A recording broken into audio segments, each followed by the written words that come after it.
You're bothering our other guests, so please leave, you poor guys," said the restaurant cook, laughing heartily and pointing to the entrance.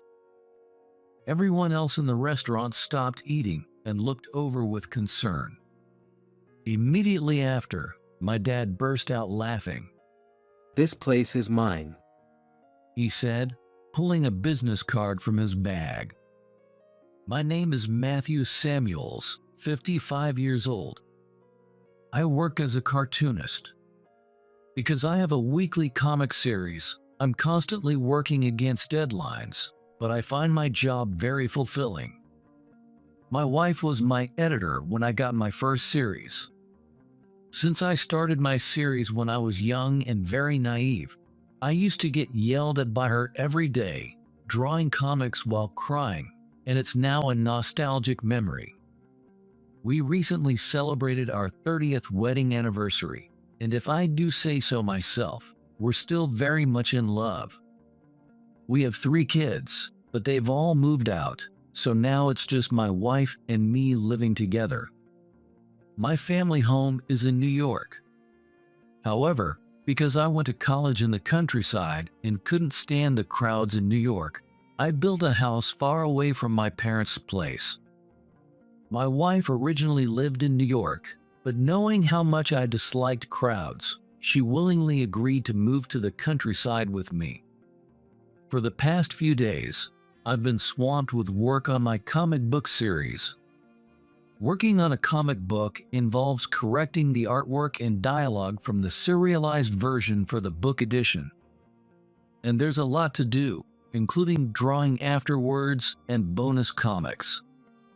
Of course, I also have to continue drawing my serialized work, so I haven't had much sleep these past few days. Some cartoonists take breaks from their series to work on their books, but I've never taken a break from my series.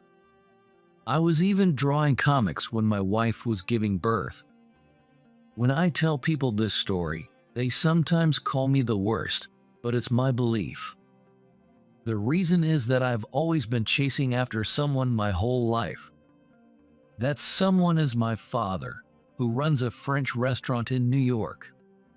After graduating high school, my father apprenticed at his uncle's French restaurant. There, he showed extraordinary talent and surprised his uncle. Basically, French restaurants don't purchase fresh produce directly. That's the job of intermediaries. However, the French restaurant where my father apprenticed had the right to participate in auctions at the market.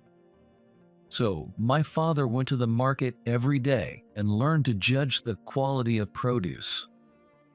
His uncle taught him the basics of produce selection, and my father quickly mastered the technique.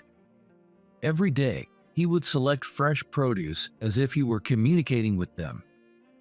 The fresh produce he chose were always the best of the day. Other dealers would often ask my father's opinion on the quality of fresh produce. Recognizing my father's natural talent, his uncle sent him to train at a Michelin-starred French restaurant. He was convinced that my father would become a top chef in the US. My father worked at his uncle's restaurant for about 2 years, and by then his reputation in the French cuisine world was well known, so the Michelin-starred restaurant gladly accepted him. There, my father became the chef de cuisine at the young age of 26 and started his own business at 35. His French restaurant is famous among food connoisseurs as a must-visit place. Although my father is a natural talent, my mother and I know how hard he worked. I've never seen him take a break. Even though my field is entirely different, I've always worked tirelessly to get closer to my father's level. Today, my father had some errands near my house, and we had plans to have lunch together. His restaurant is closed today, but the errands is probably work-related. He wanted to visit one of his apprentice's French restaurants, so we decided to eat there. I was so excited to see my father after a long time that I worked for days without sleeping. I want to spend today, at least, relaxing together. When I drove to the nearest station to pick him up, I saw my father waving enthusiastically in his usual tacky outfit. Long trip, huh? By the way, what's with your outfit today? Didn't Mom pick it for you? Mom's on a trip with the neighbors today and tomorrow. Is it really that bad? Yeah, it's really something. My father's outfit was a pair of wrinkled slacks and a tight polo shirt that didn't fit, a completely nonsensical look. I thought it wasn't exactly the right attire for a high-end French restaurant, but since it was his apprentice's place, I figured it was okay. Who would think that a man dressed so poorly is the chef de cuisine of a French restaurant that's considered the best in the country? You don't look much better yourself. What? Those dark circles under your eyes, the messy hair, and your nails are all black. Oh, I've been busy and haven't slept much. The black under my nails is from work, it's ink. The messy hair is just how it is. We were laughing about this as we arrived at the French restaurant. It was my first time visiting this place, but the exterior was very similar to my father's restaurant. The curtain designs and such are exactly the same. Inside, there were tables for about 10 groups. The place was bright, filled with the pleasant aroma of delicious food. In the kitchen over the counter stood a young man. Hey, where's the chef today? From my father's question, I knew this young man wasn't the chef de cuisine, my father's apprentice. The young man looked us up and down with a clear look of disdain. Oh, the chef couldn't make it today because he's not feeling well. Are you running the place by yourself? Well, he told me to close up, but I thought I could handle it on my own. I was stunned by his words. But with other guests around, I couldn't say anything. My father remained silent, his expression unreadable.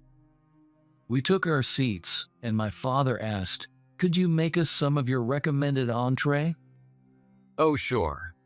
Just so you know, our place is pretty expensive. You sure you can afford it? I was infuriated by his condescending remark, but my father calmly responded, "Yes." The young man started with serving the terrine. My father and I took a bite almost simultaneously. I'm no connoisseur like my father, but even I could tell. The dish wasn't good.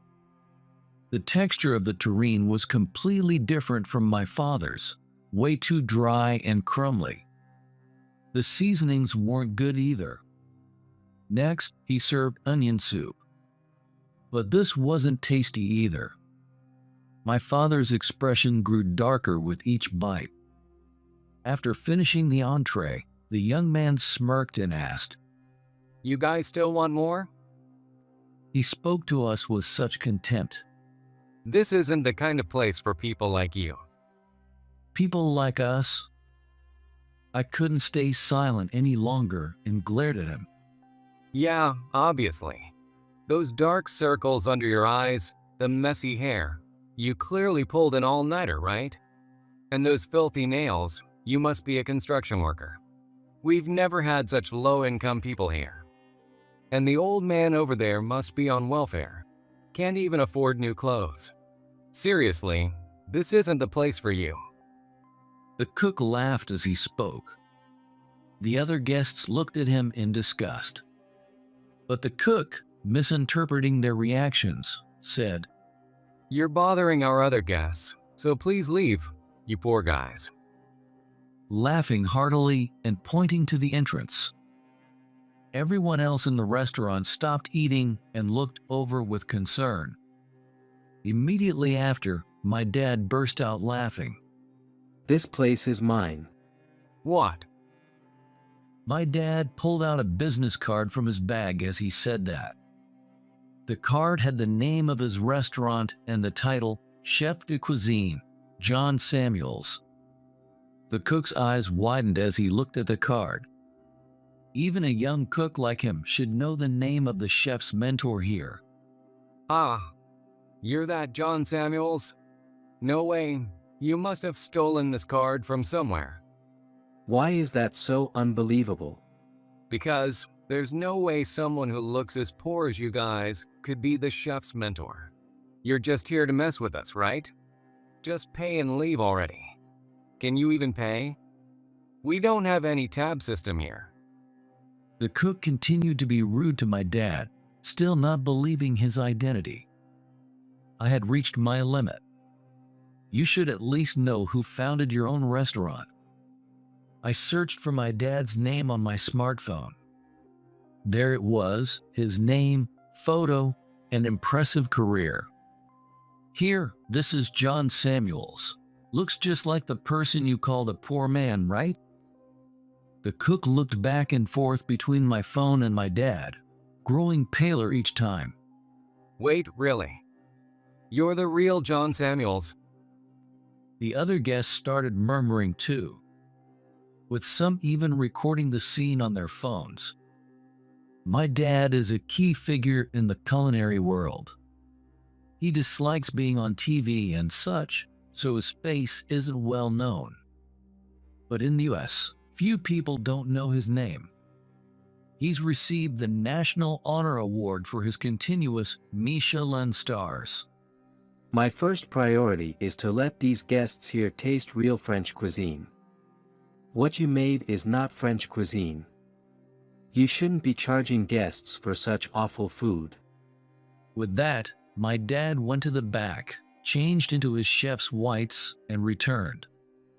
Everyone was awestruck by his presence in the chef's attire. Even I, who had seen him like this since childhood, found myself holding my breath.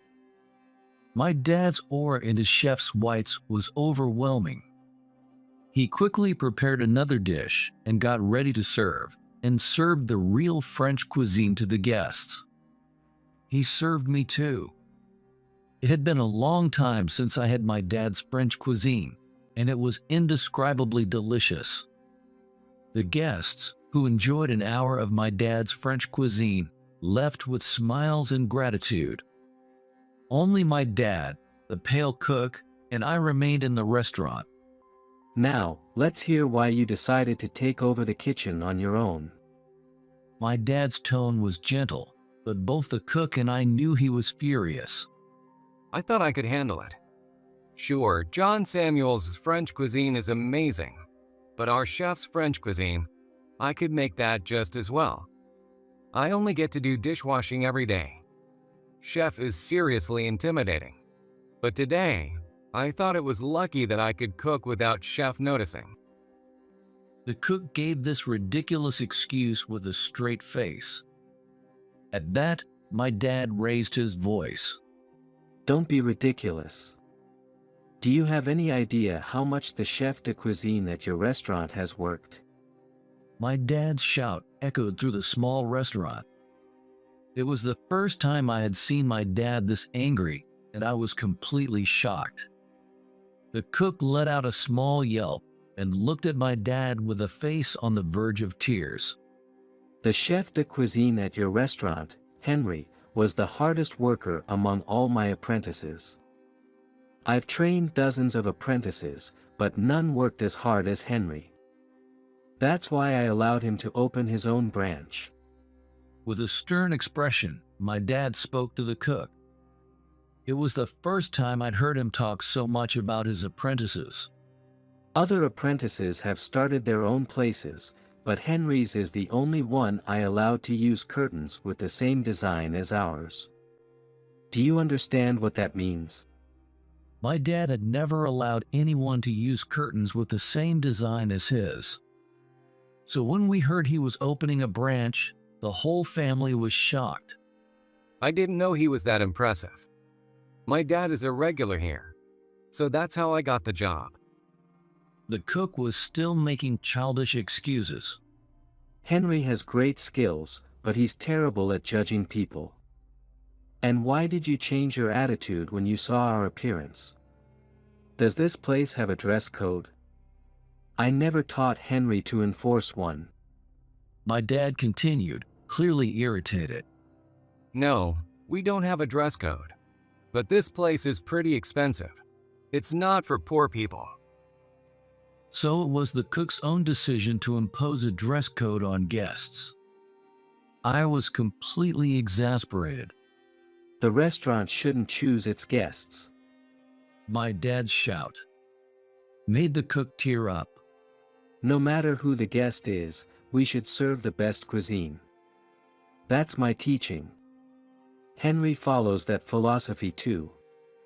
Even if you judge people by look, you have no sense. You assumed I'm poor, but I run a French restaurant in the most prime location in New York, with a 2-year reservation wait. My dad looked a bit smug as he said this. Well, maybe you're rich, but that guy with the messy hair is definitely a construction worker, right?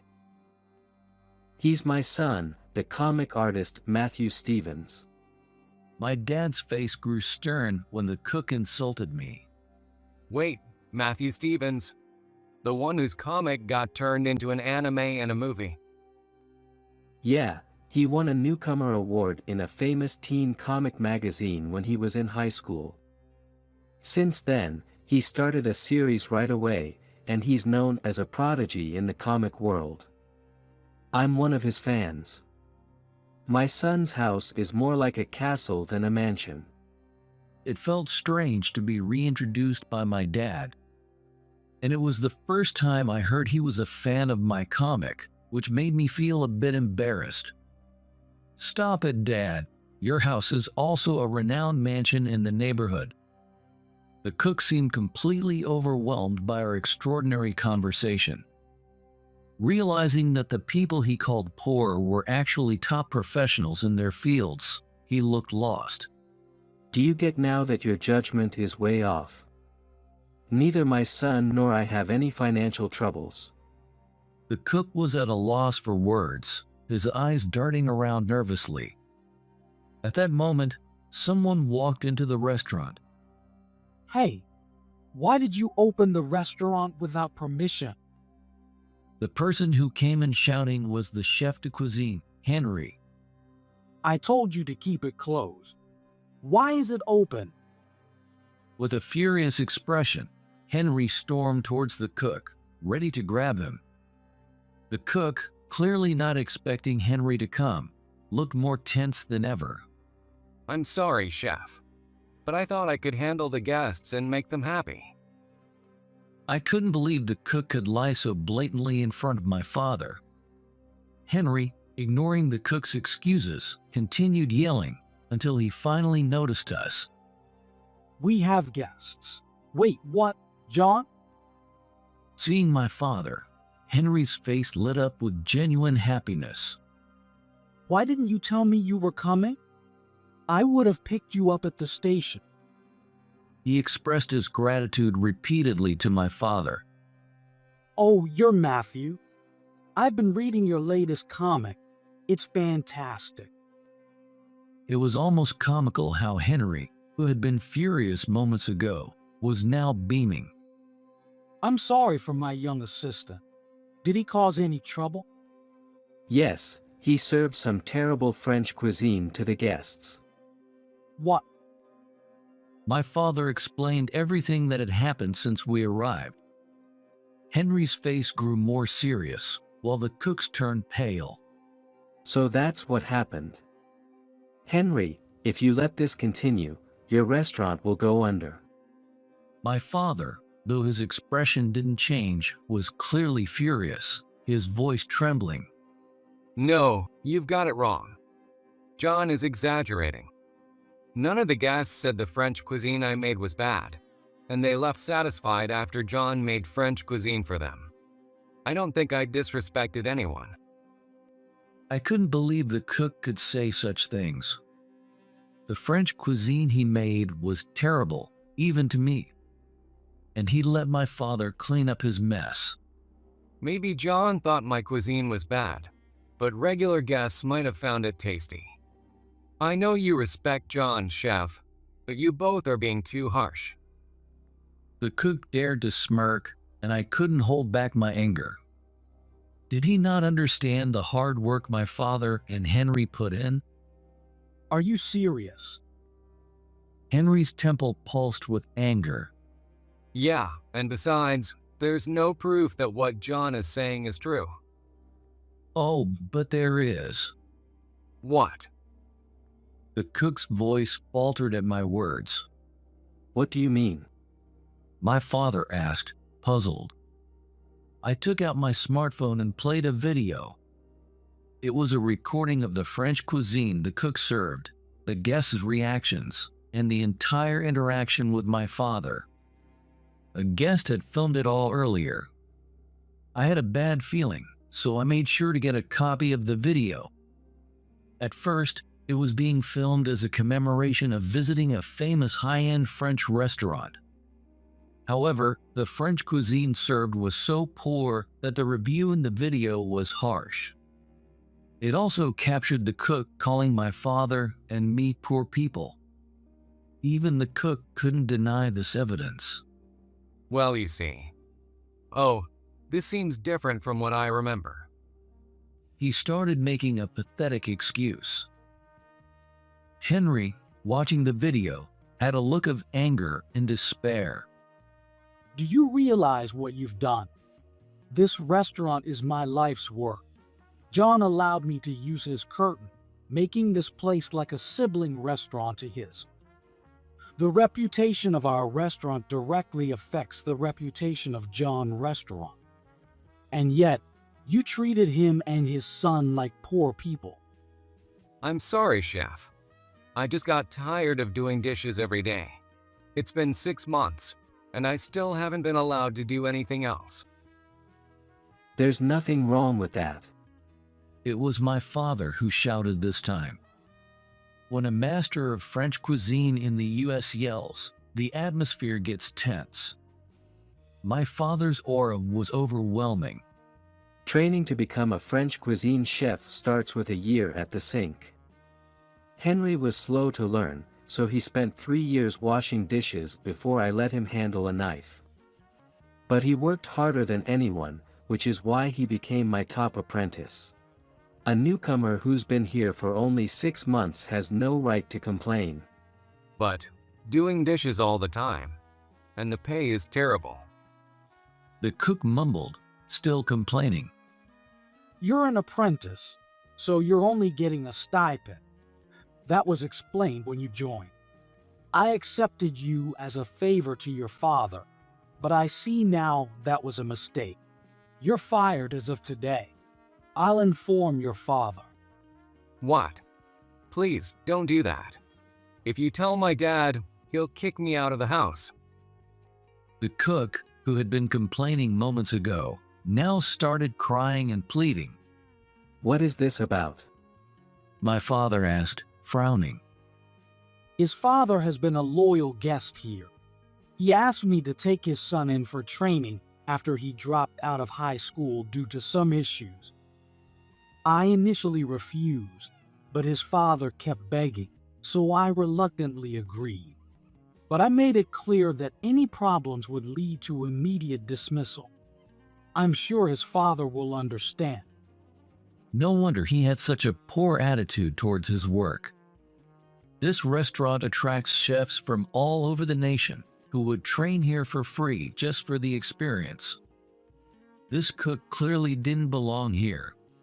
Chef, please forgive me. If you kick me out, my dad will. The cook was now on his knees, crying and begging Henry. I can't forgive you. You judged guests by their appearance and called them poor, which is unacceptable here. Of course, Henry wasn't swayed by the cook's pathetic plea. Exactly. It was fortunate it was us, but if you had said that to actual guests, it would have been disastrous. No. The cook stood there, crying uncontrollably. I'm truly sorry, John. You came all this way, only for this to happen. Henry apologized deeply to my father. You must be hungry. I'll prepare French cuisine for you right away, and of course for you too, Matthew. Finally, we would get to eat some delicious French cuisine, and my father and I eagerly agreed. After that, we thoroughly enjoyed the delicious French cuisine made by the chef de cuisine. That cook was fired and thrown out of the restaurant. His father was furious when he learned what had happened and completely disowned him. Apparently, the problem he caused in high school was quite serious, and it was only a matter of time before something like this happened, according to Henry. However, the fact that Henry took him in despite knowing about his issues shows his deep sense of compassion. When I mentioned this to my dad, he said he could do that because he has confidence in his restaurant. He probably thought that even if the cook caused a problem, it wouldn't tarnish the restaurant's reputation after just one incident. It shows how much Henry has built up in that place. As for me, I'm back to my busy daily life. My comic series is at a critical point, and it seems a TV show will be featuring it soon. It's a popular show where comedians talk about my comic. I've been busy checking the content for the show, so I haven't slept much in the past few days. But hearing the passion from the comedians has been very motivating. Since then, I've visited Henry's restaurant several times. The French cuisine he made was just too delicious. Even though we work in different fields, there's a mutual joy in inspiring each other as professionals who have mastered their craft.